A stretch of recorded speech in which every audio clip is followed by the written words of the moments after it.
وإذا ضربتم في الأرض فليس عليكم جناح أن تقصروا من الصلاة إن خفتم أن يفتنكم الذين كفروا إن الكافرين كانوا لكم عدوا مبينا.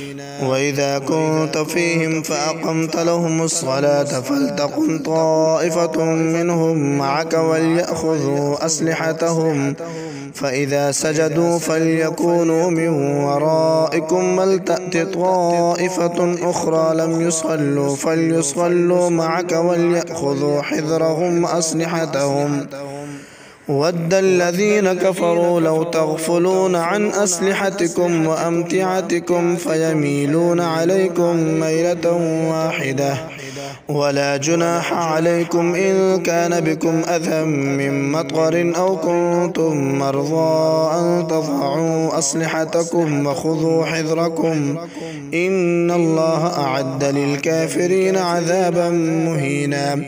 فإذا قضيتم الصلاة فاذكروا الله قياما وقعودا وعلى جنوبكم فإذا اطمأننتم فأقيموا الصلاة إن الصلاة كانت على المؤمنين كتابا موقوتا.